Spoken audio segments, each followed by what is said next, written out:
Wow, this is a big room. I was on Shark Tank, but I think this is scarier.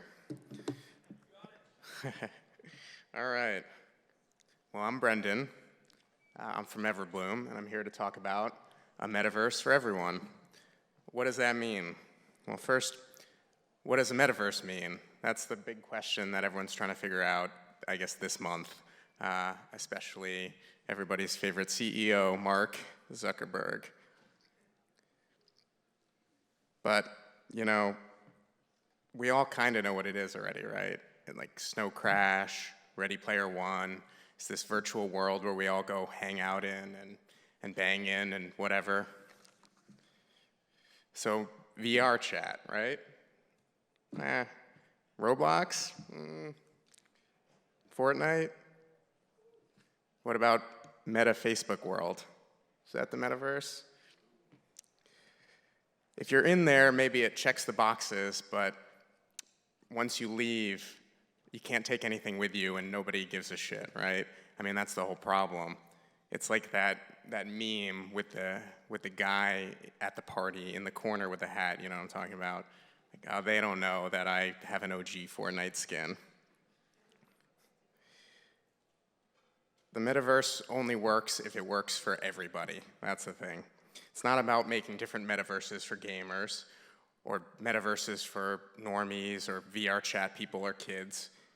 It's about connecting all of the platforms and all of the people with a compatible set of rules. But there's only one set of rules that everybody already plays by, and that's the rules of this world, the rules of the real world, the rules of the Meatverse. And that's why NFTs are so exciting.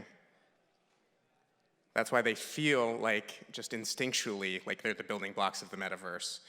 It's because they don't act like virtual things, they act like physical things, and everyone can understand physical things.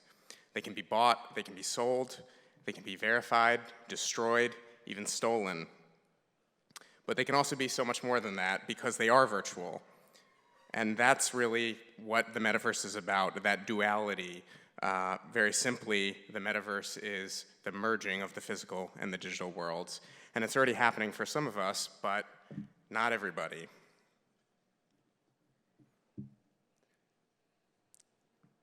In the real world, our possessions tell the story of who we are. The things we wear, the things we hang on our walls, the things we hang on our fridges. But as our social lives continue to move online, it's going to be our virtual possessions that really tell the story of who we are. And once society at large understands NFTs and uses them and acknowledges that they're real, then they become real. And once that happens, NFTs break the limits on what we can own, who we can become, and what our reality is. But we have a lot of work to do, because right now NFTs are far from inclusive. NFTs are still incomprehensible to most people, which is ironic because the whole point is that they're supposed to act more like real life, right? There's just too much jargon, too much friction, and too much cost. Personally, I don't even like buying NFTs. I hate paying gas fees, and I always feel like I'm the last person to the party, and everyone's already moved on to the next one, or the price is mooned, and I know I'm not the only one here. It's probably sacrilegious to say here, but it's just not a good experience. And I think that, right now, NFTs are only used by a fraction of 1% of all of the internet users. It's really an exclusive club, and you can only really get in if you are very smart, or you're rich, or you're good at Twitter. And the apes have really become the new gatekeepers, which is poetic and satisfying, but also the whole point of Web3 was we're supposed to get rid of the gatekeepers, right? So what we need is NFTs for the 99%.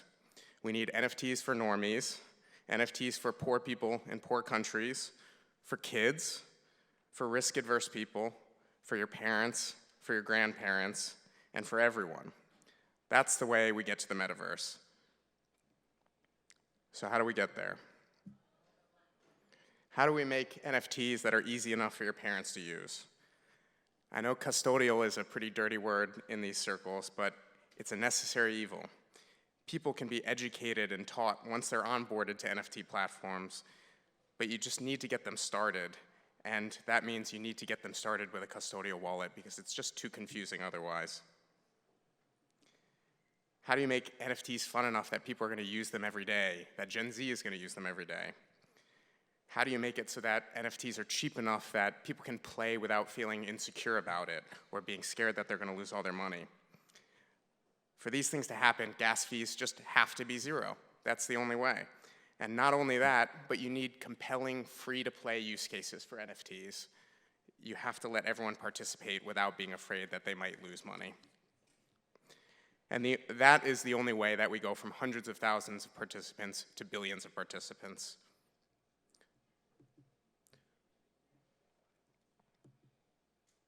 We also need NFTs on mobile. I think that's obvious and pretty self-explanatory, but it's still pretty overlooked. I mean, most NFT experiences are on desktop, and I know Apple isn't making it easy, and Apple people, if you're listening, you should really get on board soon, but yeah, I mean, I think that's all there is to say. You need NFT experiences where people are all day, and that's on their phones. And, you know, on Twitter, when people complain about price volatility of NFTs, there's a common response that's always like, you should just buy NFTs for the sake of the art. But how many people do you know that actually buy art on a regular basis? How many Gen Zers are actually buying art? Really, what are the possessions that are valuable to us? Is it art? You know, what are the things that matter without utility, without price? What are the things that you would grab when your house was on fire that couldn't be replaced by an insurance check? Maybe, what was that? That's pretty important. But, you know, what other things? Maybe a photo of your kids? A video of your childhood? Maybe a note from your spouse? I mean, those are the things that are really scarce, that really have value, right?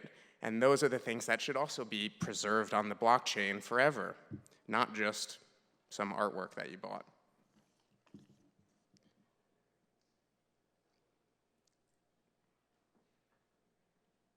Social media has kind of gotten twisted, I think. You know, it's like a bragging contest now. But NFTs present this unique opportunity to kind of restore the value of what saving and sharing your memories was supposed to be. And I think that that's underutilized now, and that's really going to be the future of NFTs, or one of the future of NFTs.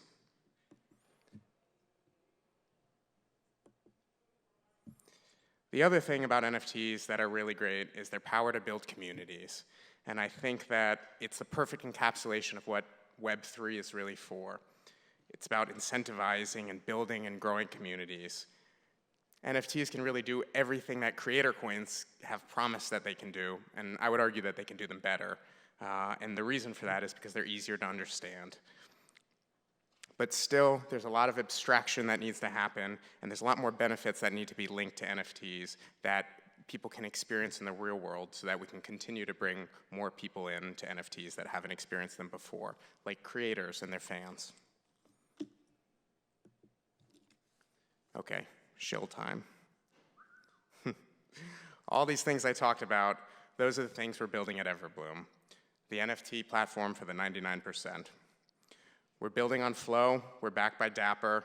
We've got some great investors also in this room as well. We're growing. We're hiring.